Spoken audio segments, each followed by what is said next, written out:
Good morning, friends. Welcome back. I'm glad to see you. We've got the second installment of Mike Slaughter's Renegade Gospel this morning. Today, he and we are talking about the revolutionary lifestyle of Jesus and what it means, what it looks like to follow in that way. As last week, I'll invite you to pay attention. It's a short 10-minute video, but pay attention to the places that you feel resonance and also to the places where you feel resistance. I'll go ahead. Thank you, Sari. I'll go ahead and tip my hand and tell you that there is, for me, I've already watched this once, and, there's at least one claim that he makes that I can't co-sign. So maybe you'll be able to tell what it is, maybe not, but we can unpack it together after we watch this video together. So let me cue that up for us here, and we'll get started.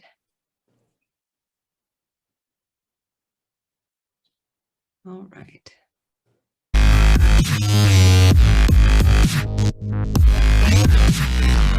Jesus was a rebel. Should we be too? When did Christians become so soft, and what brought about the birth of passive Christianity? In this session, we'll discuss how to live a truly revolutionary lifestyle and how to transform ourselves into risk-taking radical disciples. Mike, why do you think there's so many more women in the church today than men? Well, that's a great question, because while we're filming this Bible series, even though it's for the Lenten season, Father's Day was just last weekend. And Mother's Day is about the third highest attendance weekend in the church after Christmas and Easter, and Father's Day is the lowest. Father's Day is the lowest, as men choose to go do what they really want to do, where the women, even if their husband's not involved, it's, will you one day on Mother's Day do? So what we see is that men in the church represent about 30-some percent compared to women then who are 60+% of the makeup of the church. I think part of the problem is men have not seen the kind of Jesus that we can identify with.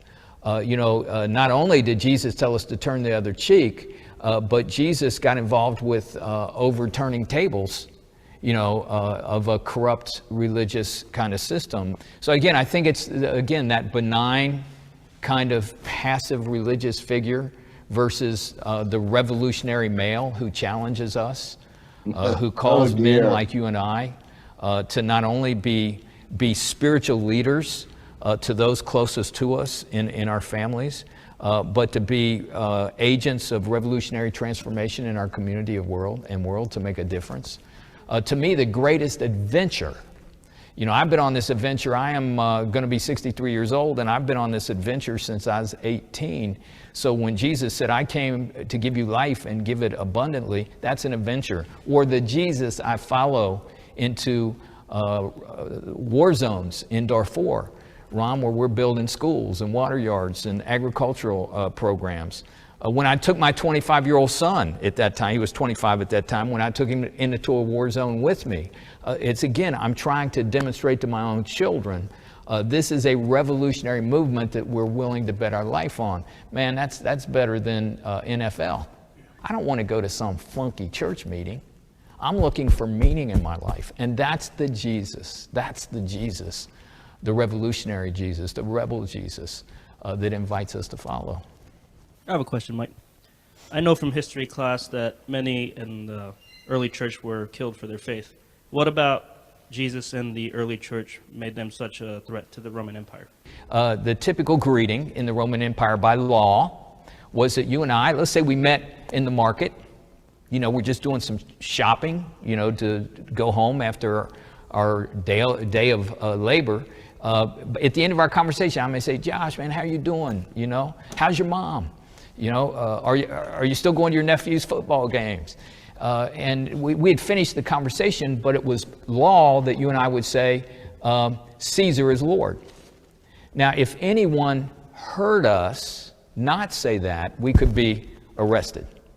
Well, the Christians refused to say Caesar is Lord.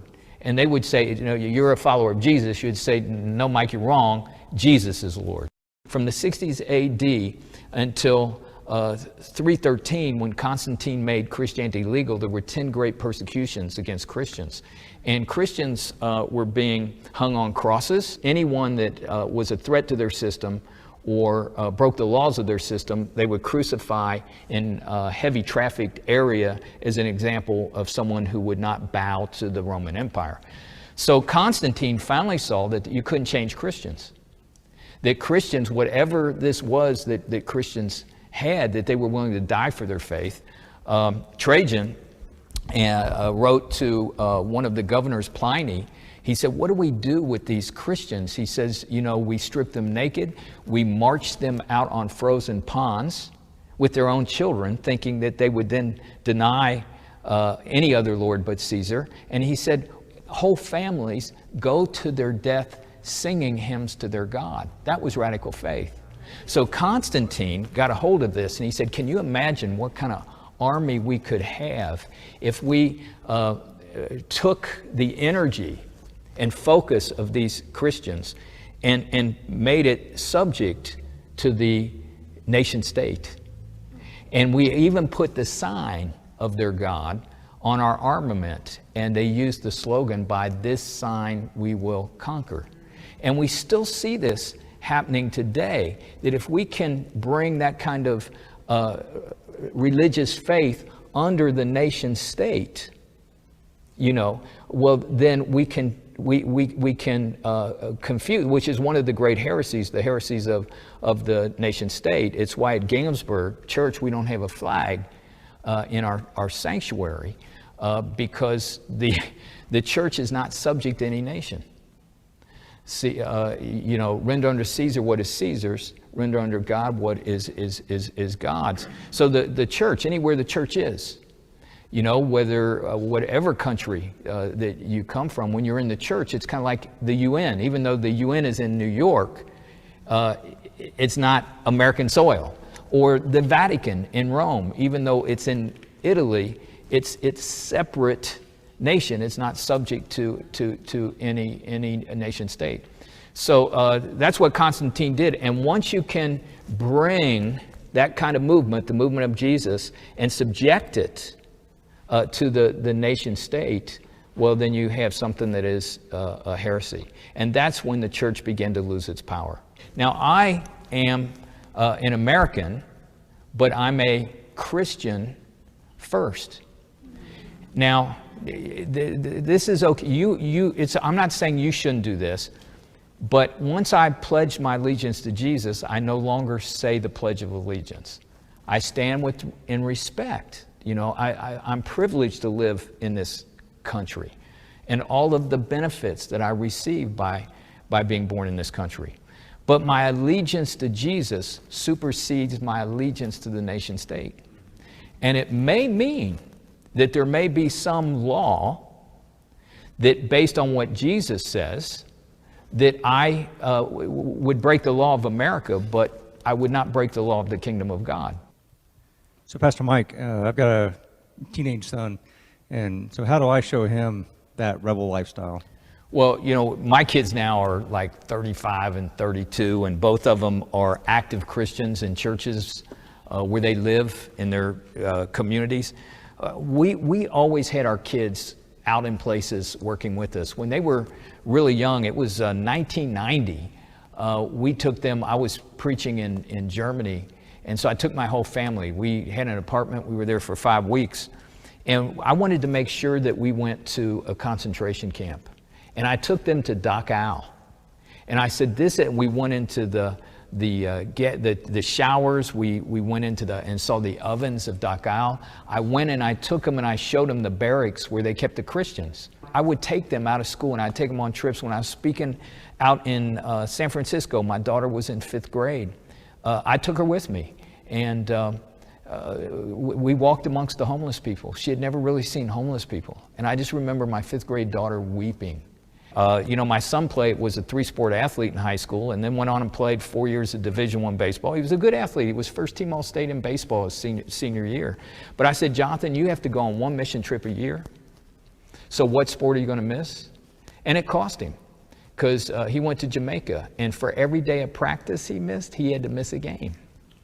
You know, and to see my son sit on the bench, it cost him. But hey, my job wasn't to make a kid start high school basketball. My job was to make a disciple of Jesus Christ. In Darfur, we went up into a rebel-held territory where a building that we met in, he functioned as my photographer. 3 weeks later, 45 people were killed.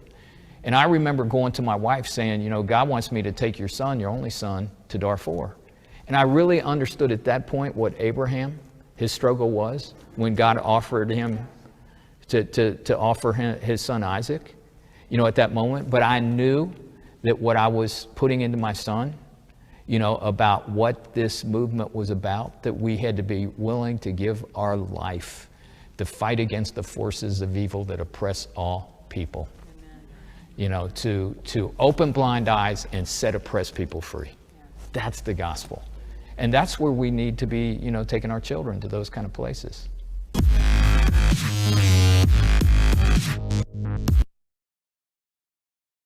Okay.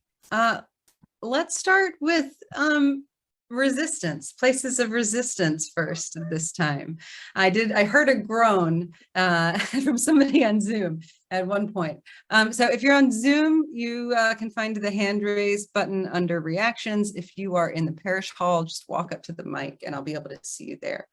Places of resistance to what he had to say in this morning's video.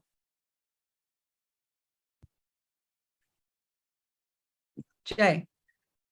Yeah, I just I bridled at some of the gender stereotyping at the beginning, very much so. I mean, it sounded like being a renegade or being a rebel is a main thing. In my experience, many of the movements that I have contact with or associated with were founded by women. I mean, look at Black Lives Matter. I didn't see any of those 3 people being guys, or even at St. John's, you know, who ran the shuttles to the Women's March that has had such an impact on the parish. So, I mean, I appreciate that we need the sense of adventure and stuff, but I don't like the stereotyping. I can't agree with you more, Jay. That's the main thing that I had the biggest problem with too today in this video today. You know, and he seems to equate softness and passivity, but I would submit that Jesus was soft in some important ways, like soft in a good way, right? There's a sort of different way of being in the world, but not at all passive. You know, so I think you can be both soft and rebellious. Becky, I saw your hand. Do you want to chime in here? Sorry, I just had to echo that. Like, where I caught this, and I was probably late to the game, was when he was taking his son to Darfur, and he went to his wife and said, "I'm taking your son to Darfur." Like as the mother, she was going to be the one that was going to be like, "Don't take my son to Darfur." And it was like, but he started by saying it was like, I was like Abraham, and I understood it, but then it was like he sort of shifted it to like the woman was going to be the one to really bridle at that. So I don't know. I just wanted to echo Jay's and yours comments that it seemed heavily stereotyped. Yeah, thank you, Becky. Yeah, I can't get on board with the sort of gender dynamics that he seems to take for granted. But Cindy, I see you have a comment.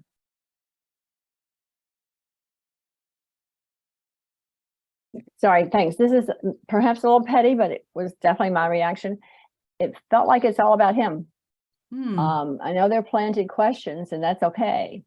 But you know, the response to what do I do with my teenage son was all about him. Maybe just modeling. Anyway, that was my reaction. Sorry. Thanks. Thank you, Cindy. What other areas of resistance or resonance with this? Becky, go ahead.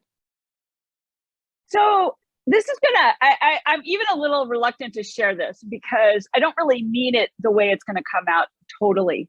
But I was a little bit questioning sort of the call to not having allegiance to any nation state. And I think in part because, and this could, again, maybe I'm like confessing more than anything, this sense that in some ways,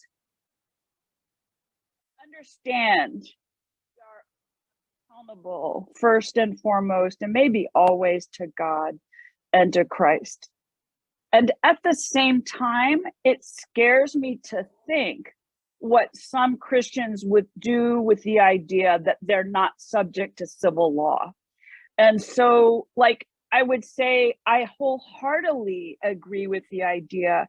Remember with the immigration, where there were these like churches declaring sort of a refuge place for cities that were clamping down on illegal immigration and sort of providing haven and safe haven. Like I'm all on board on that, right? Like providing, as he said, and I thought this was really sort of the crux of it, something about like our purpose is to open blind eyes and set oppressed people free. So in the spirit of providing succor, comfort, and safety for oppressed people, I'm all for it. The idea of having no accountability to civil or national law scares me. And I found that sort of blanket assertion, I have to think about that some more, because there are many people, Christian church, that I would say, I hope that's not what they do and what it would look like if there was sort of a declaration of we're not subject to civil law. That's thank you for bringing that up. I think that sort of discussion is a really important one. But I want to push back just a little bit. He's certainly saying no allegiance to, the nation state, to, a civil law. But is he is he arguing for no accountability, right? When we talk about rendering unto Caesar what is Caesar's and rendering unto God what is God's, I feel like there's some built-in recognition of, our position in a society, but also the sort of caveat that's always, inferior allegiance, right? Not our top allegiance, right? So it's a delicate thing for sure. But I didn't hear him say exactly what I heard you say. But I do think that working out of what that actually looks like, how we are to live with our first allegiance to God, even though we live in a society, is really the rub, right? That's really the hard part of how we figure out what it looks like to be disciples. Did you want to respond to that before I come over here? No, I'd like to hear some more. So Carl, I see Carl's hand raised, so I'll hear more. I had some thoughts about it, but I am really like exploring that particular dynamic myself. So yeah, I think that was something that I was struck by, this business of opposing national allegiance with religious allegiance, if you want. So you can take his point of view a little further, and this is not, I'm sure he would not follow this, but just going along that track, you might say, well, the best situation, for example, is a nation which is identical with the church. And that's, I don't know, a little repugnant to me, because there's one state religion and that's it, forget Islam, forget Buddhism, whatever.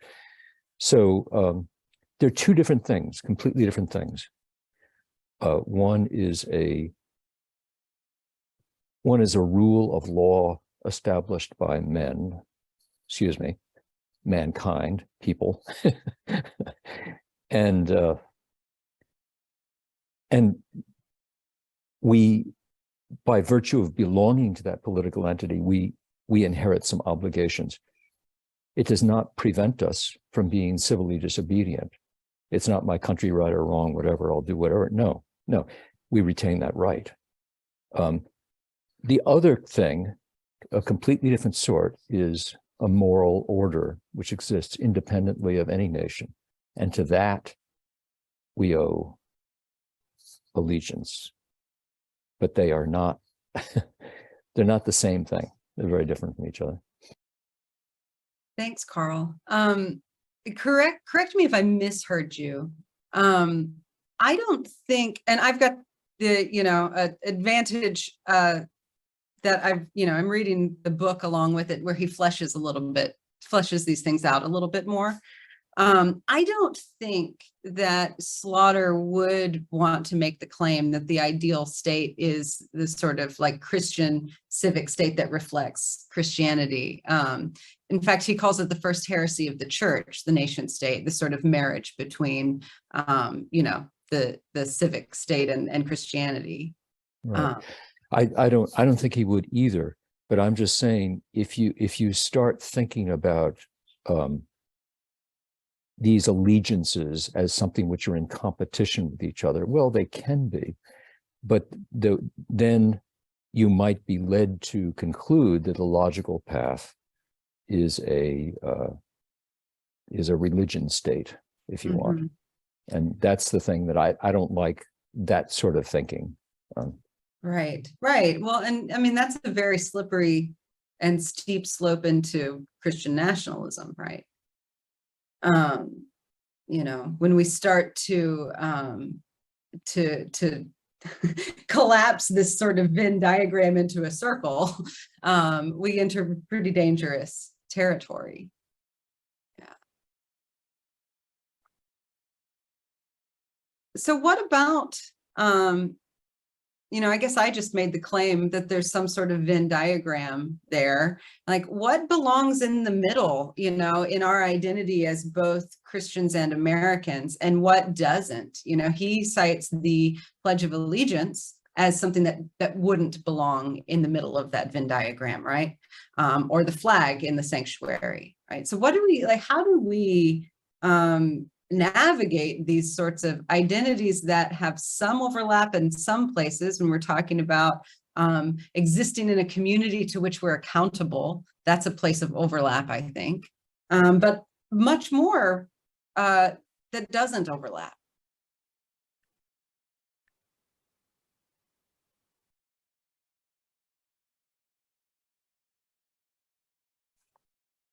We've got somebody in the parish hall. Yes, David Talbert. Hi, David. Go ahead. So I think it's hard to say, definitively in black and white terms for that Venn diagram. I think that's kind of what our journey as Christians is to do. It's to find, in yourself, what is the right answer. I mean, that's why we pray. That's why we focus on living the spiritual life, is so when we're faced with that moment of decision, you are confident in which path to pick. Because I think it's interesting, this conversation about the nation state is, I believe, and I don't remember all the details, but that story of render unto Caesar what is Caesar's was a trap set for Jesus to make this very decision.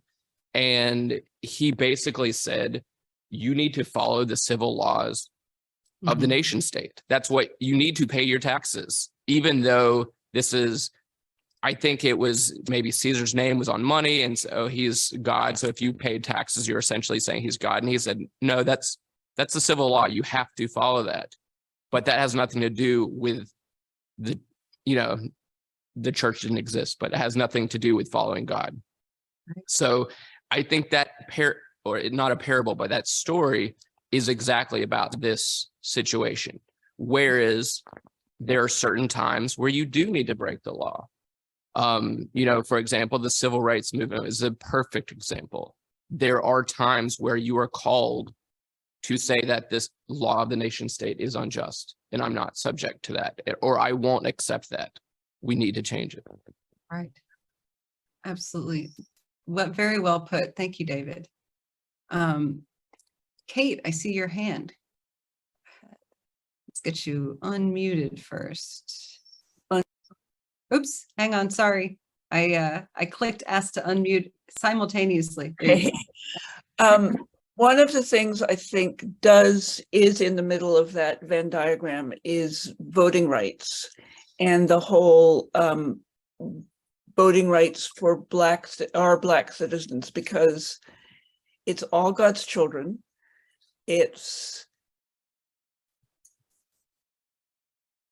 All God's children are equal, have equal rights to participation, should have an equal say in what's going on. So I think that when our church, or some of us in our church, get involved with the voting rights movement targeting Black voters, I think that is part of Christianity. Nice, thank you. Yeah, I mean, you can even think about that in terms of, following Jesus out to the margins to bring the marginalized into the center. Might be another way to cast what we're doing when we're trying to, make sure that everybody has voting rights. Interesting. Thank you, Kate. What else? How do we navigate this? I thought his point about not saying the Pledge of Allegiance was an interesting one, that might also be a controversial one. We all grew up saying it. We all know it probably as well as we know the Lord's Prayer. What to do with that? It's interesting. One of the things, he hints at it a little bit in this video with some of his discussion about what he's done with his kids, but one of the things he's talking about in this chapter is how we raise kids in this sort of rebellious faith, which makes this question about the Pledge of Allegiance even more interesting to me, since the kids learn the Pledge of Allegiance in their classrooms. And I mean, at least when I was in classrooms, say it every morning. Anne, I see your hand up. Go ahead. Yeah, I smiled immediately when this was brought up in the video, because we've had many discussions about this. Our daughter is absolutely adamant that she is not going to say the Pledge of Allegiance, and it's been that way ever since she was a small child. In fact, it was funny because when she was in grade school, there was a British kid who was in her class, and he never had to say it. So it's like, well, if Ben doesn't have to do it, why should I? I'm not going to pledge my allegiance to a piece of cloth. I mean, she's not even really seeing behind the symbolism. But, I would tend to agree with her in that. I still say it in certain situations, but I have to ask myself why. Because one should not be obliged to do that. You can be a loyal citizen and still not do that.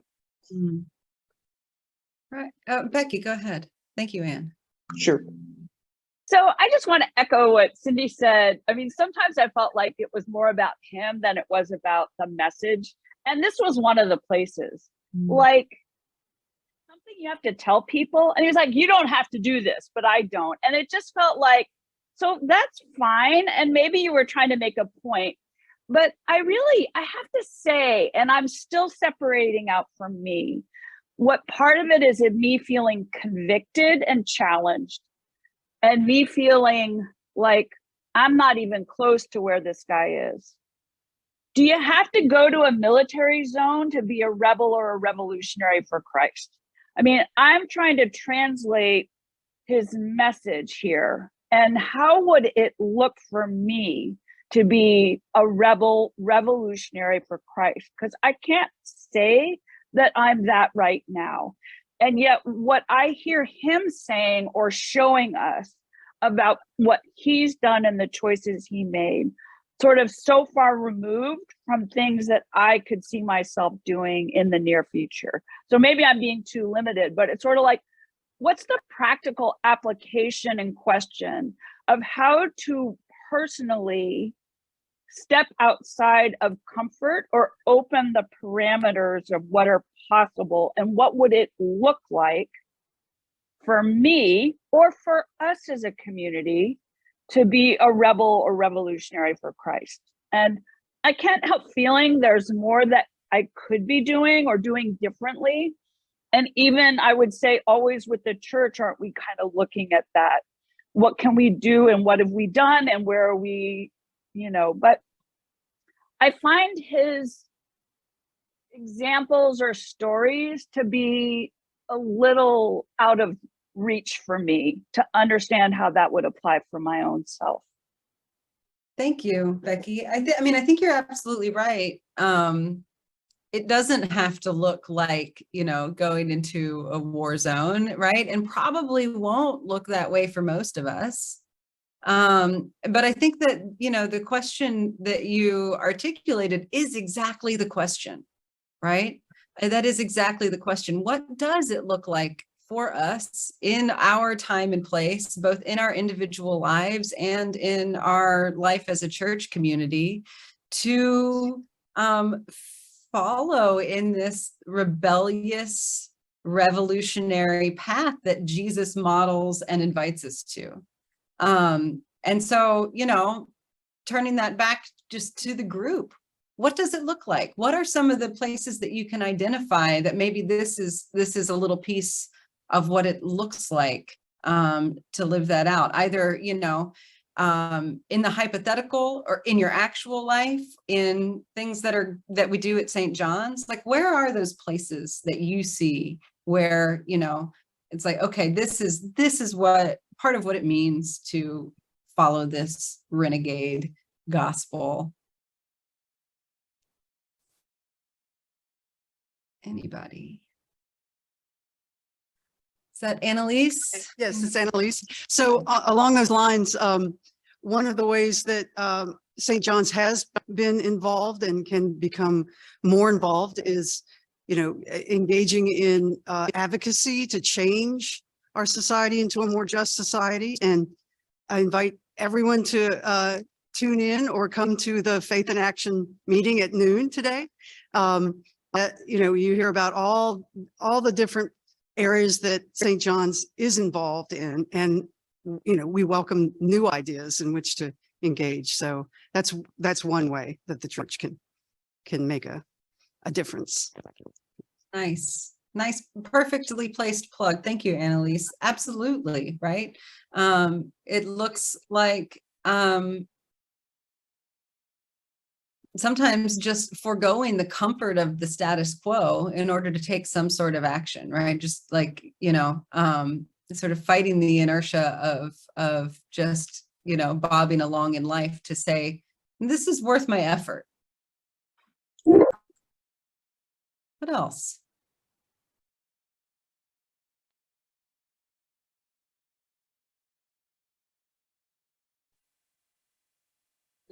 So I've been thinking a lot kind of about this, and I agree that his example was kind of a far leap for the average person.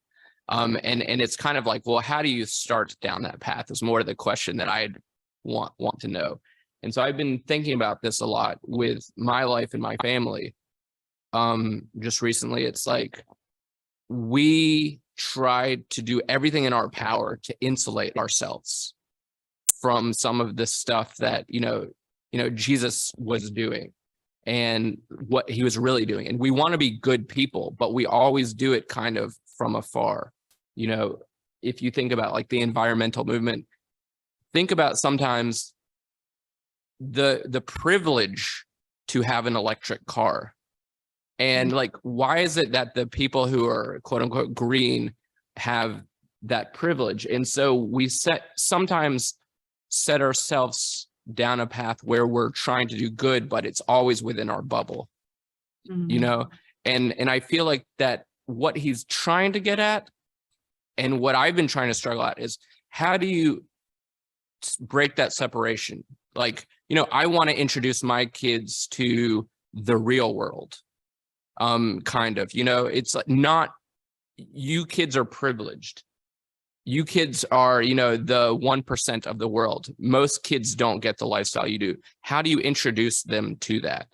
And I think that, you know, it's something that I grew up doing, and I reflect back on it, and I think it really makes a difference. Is my father used to take us out every Christmas, and we'd shop for people who were in prison and give them Christmas gifts and stuff. And it's that type of thing where I'm like, you know, you can't, not everyone can go to Darfur, right? That takes a lot of privilege to do that. But how can you do small things to break the like bubble? Right. Thank you. That's, I think that's spot on. It's so easy to let the sort of like the unattainability of the biggest thing, or the pinnacle, you know, biggest thing that we could do, set us back into the sort of passive Christianity that he's trying to criticize, right? Set us back into, well, if I can't do it all, I can't do it, which is, you know, a way to opt out. Sharon, I see your hand. Go ahead. Thank you. Thank you, David. I really appreciate that comment. I thought the $1 million question last week, which I appreciate Becky posing, is, you know, what are we afraid of? You know, why do we lack the courage to go out and do this? And I was thinking about the story of the Christians who were marched out with their children onto frozen ponds, you know, who went to their death singing, and like, wow, I know that in my case, you know, I've been thinking about Becky's question over the weekend. Part of the thing that gives me pause, you know, and just going out full force is my kids, because I feel responsible for them. I want them to, you know, it's an increasingly tough world out there. I feel like, and, you know, I'm kind of worried for them and their futures, and want to try to help them. I don't want to saddle them with, you know, tons of college debt potentially. And it is, you know, a weight on me. And I think about what Jesus said, you know, to deny your family, basically, you know, you have to leave your family behind. Talking to the rich man who said, well, I follow all the commandments, you know, what else do I need to do? And he says, well, sell all your possessions, give them to poor, and follow me. And he's like, oh, you know, and walked away sadly because he couldn't do that. And, you know, we are a congregation overall with lots of privilege and a lot to lose, a lot of comfort to lose, you know, a lot of privilege to lose. And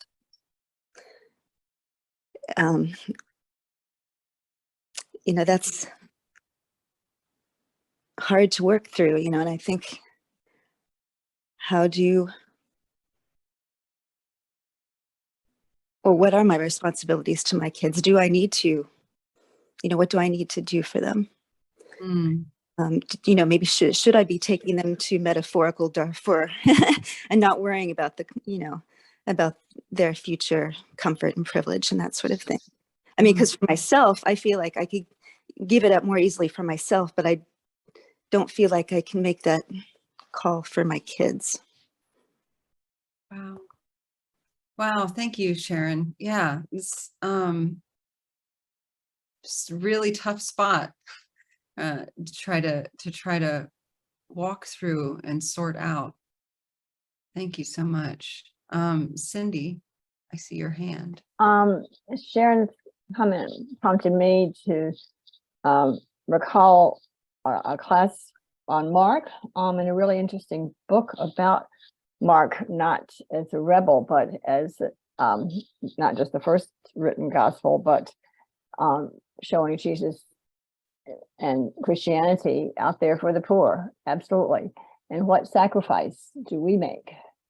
And, you know, we got to the point, I said, like, Sharon, how would I have sacrificed my children's education, which was a good one, for the betterment of all? I mean, redlining has resulted in a great deal of inequity, and I cannot fathom having sacrificed, and yet that's what we're called to, not necessarily our children, but serious sacrifice is part of that rebellion. Not so much, I guess, in Mark, we were talking about generally reaching out to people in need. That's what Christians do.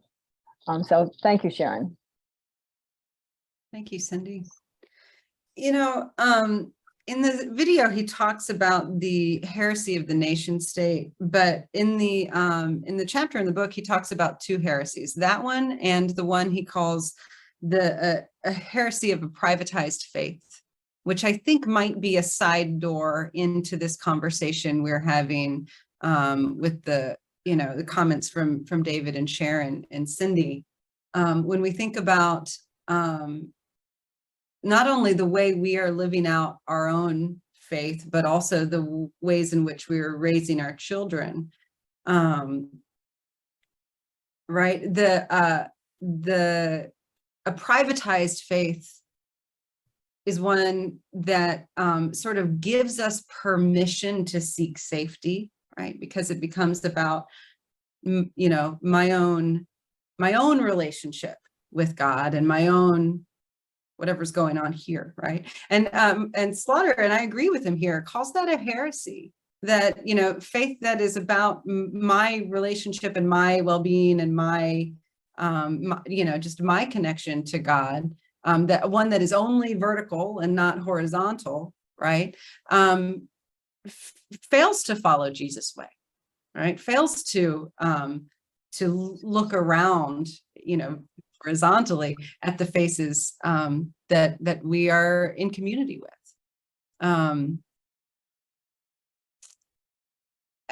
the difficult thing about that, right, is that it always entails risk. It always entails risk. I think that maybe the way this all hangs together, talking about what it looks like to live a revolutionary lifestyle, and talking about these two heresies of nation state and privatized faith, is that either one of those privileges my safety, right? Whether I am allied to the nation state or allied to myself, there's it's the absence of risk, or it's the active mitigation of risk over against the sort of just inherently risky lifestyle that Jesus models. What do you think about that? Anybody? Becky, go ahead. So this is what I need to say about this. We'll never know what that looks like for any one person. And I guess what I want to say about it is that I really like the way you framed it in terms of safety. So we've seen so much in the last several years, for lots of reasons, fear-based action or fear-based rhetoric that calls for action, that can be quite destructive. And all of it is done in the name of righteousness. Maybe not God's righteousness, but a righteousness or right purpose.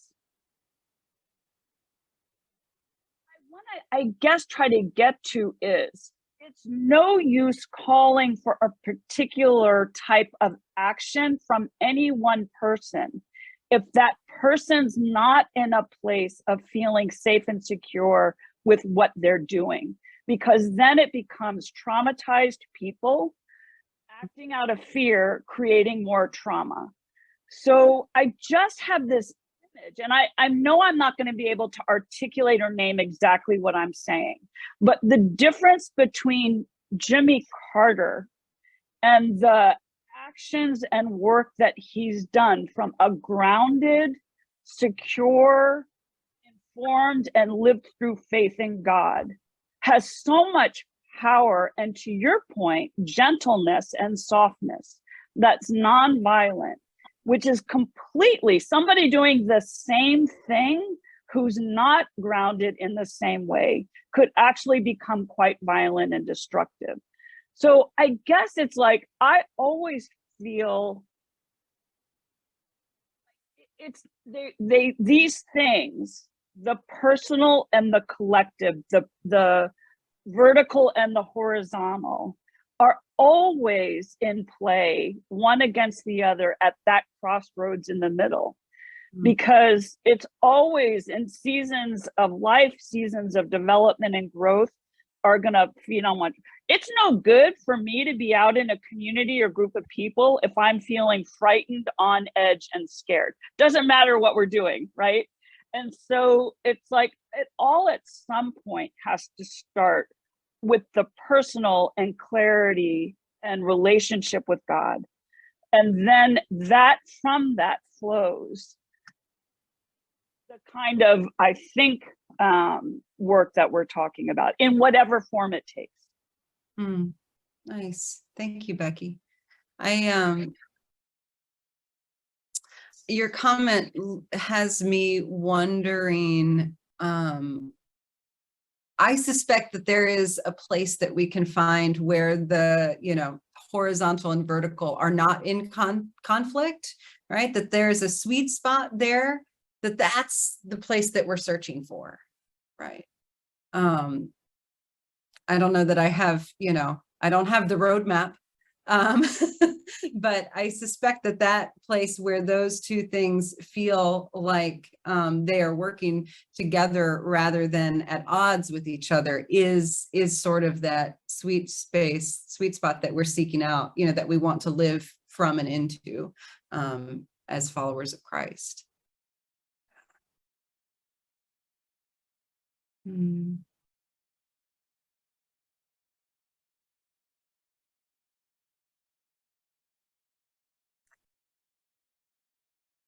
It's interesting too. I'm turning over this sort of interplay between, the privatized faith heresy on one hand and the nation state heresy on the other.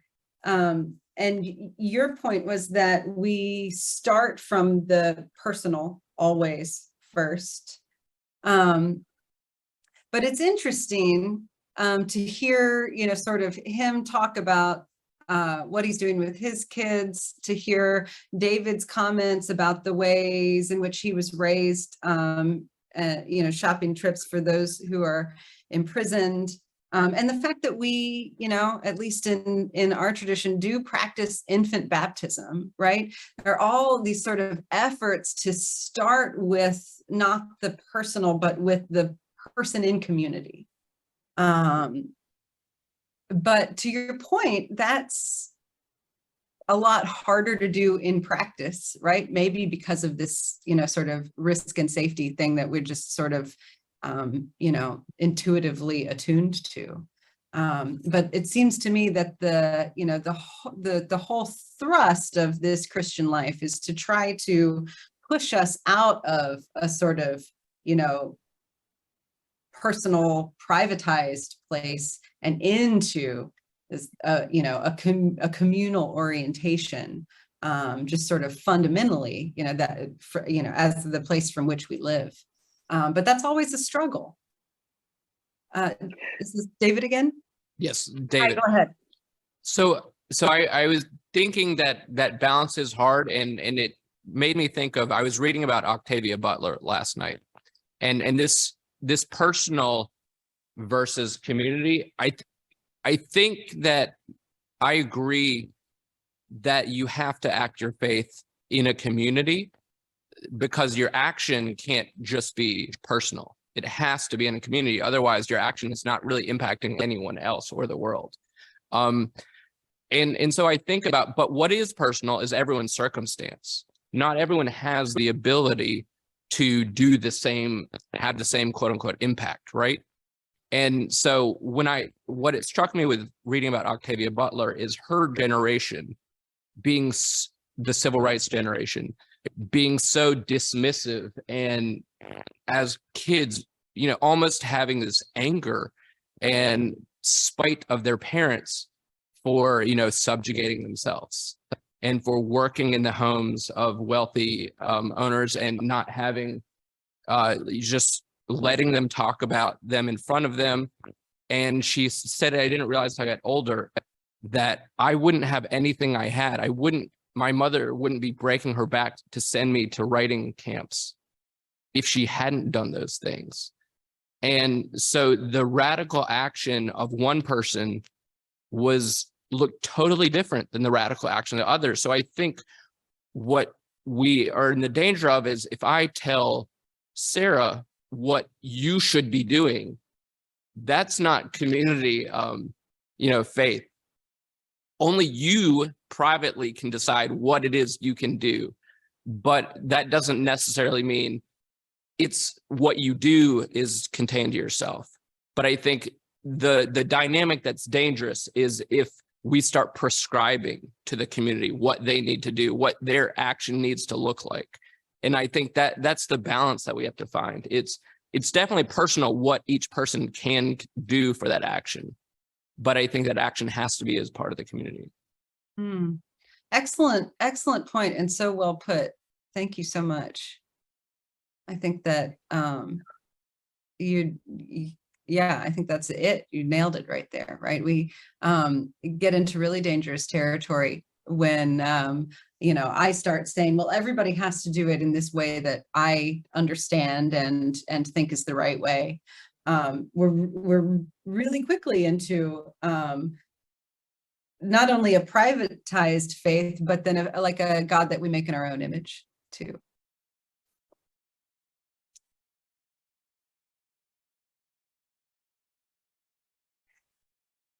He makes the point that ecclesia, which is generally just translated as the church, is actually better translated as those who have been called out for God's called out. But so one question is, what is that?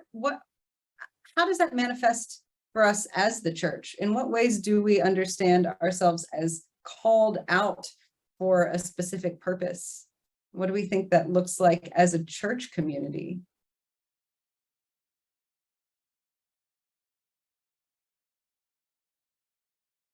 Especially in conversation with these ideas about, these sort of twin opposite heresies.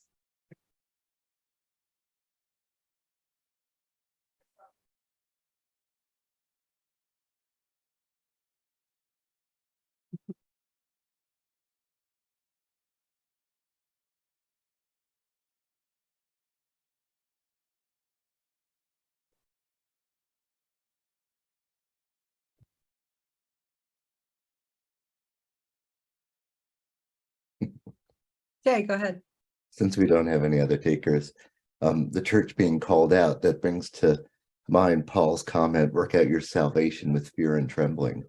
So it's the whole thing is the working out what that means. I don't think we could define the ending at the beginning, but just start out, follow. Yeah. I think you just preached my sermon in a few minutes, Jay. Thank you. Becky, go ahead. So I feel like the question is like, for me, what I'm hearing is, why do I go to church? Why this?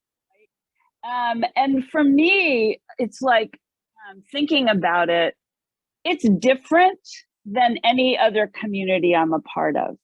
So for me, what it means is that I can claim to be a part of a community that is doing 20,000 times more than I could name myself. So I claim some contribution to Nourish Bethesda, to the Guns, to all of the faith and action things that we do, even though I don't go to every meeting or I don't necessarily participate in those things directly. I contribute in a lot of other ways to make them happen, and I'm glad for that, and support it. And it also means for me relationships with people that are much different than relationships in other communities. So the content and context of our conversations, both during Sundays with worship and these types of meetings, are different. So I guess I feel like there's a acceptance or an understanding that when we gather in this way for many different reasons, with many different backgrounds, that we are there for a singular purpose of learning about, trying our best to model and figure out what it means to live like Christ. And so that's the best I can say, because otherwise, what is Nourishing Bethesda? How is that different from any of the other civic organizations that have similar goals and purposes? And so sort of like, what is it about faith-driven action, whether it's coming to church or making chili in the church kitchen? What's different about that, and what does it mean to do that instead of volunteering somewhere else? Wonderful. I love it, Becky. That's great questions. That last question in particular is such a powerful one. Thank you. Parker, I see your hand.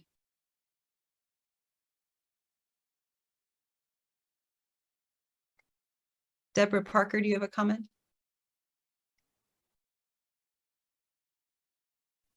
I think it says the host will unmute you. Okay, there we go. There you I go. couldn't unmute. Sorry for not being on camera, everyone. You know, there are a lot of things that are going through my mind, but the first was, why are we even listening to this as a group? And so when you ask the question, you know, how do we self-select? We're all seekers. And within our St. John community of seekers, we are also willing and open to critically thinking about all of the aspects of how we can do better, be better, influence differently. And I think that connection and community is really what makes us special and unique. Not necessarily the question you asked, but when you talk about roadmaps, we are seeking the way. And so by studying the theology, the practicalness of, not that that's a word, but the practical ways in which we can have impacts on ourselves to be more whole with our spirituality, then we can share that with others in our immediate group, in the church group, but even in this subgroup of looking at someone's rebellious, revolutionary calling thoughts, that we are willing to at least listen to another point of view. I think that's who we are, and that's why we lean in and step forward. We've chosen ourselves to be part of the group that are the revolutionaries in whatever little way we can. So that's my thought on the comment. Nice. Thank you so much. You know, in some of what you said, and also in some of what Becky said, I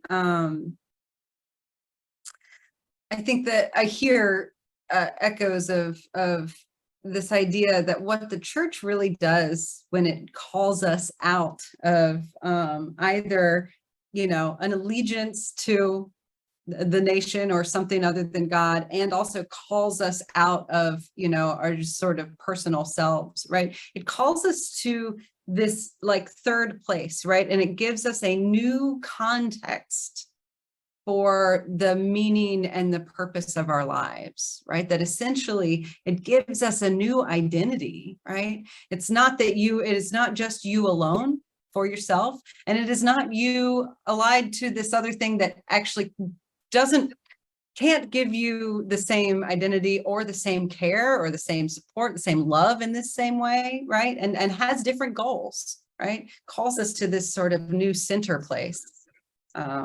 Maybe that's the middle of that Venn diagram that's coming back around all of a sudden, where the context is different. We have a new context for ourselves and our lives, and how we understand our meaning and our purpose and our identities. As revolutionaries, right? As people who, you know, want to live for more than just our private selves and want to change the context of this sort of communal space that we occupy, so that it serves everybody. So that seems like a good note to end on. I thank you all for being here again. I want to, well, a couple of things. just for next week, his chapter 3 is on the most important question you will ever have to answer, which is Jesus' question, who do you say that I am? But also want to offer, just if you want to give yourself some homework this Lent, I'd invite you to consider rereading any one of the Gospels from start to finish, just with attention on, Jesus' own words, Jesus' own way of being in the world. And, just through this lens of sort of renegade revolutionary lifestyle. So you might consider doing that as part of your Lenten discipline, revisiting a gospel in its entirety and asking, who is it, what is it that Jesus is calling me to be and do. And with that, thank you all for being here. I hope to see some of you in worship, and I'll see you all soon. God bless St. John's.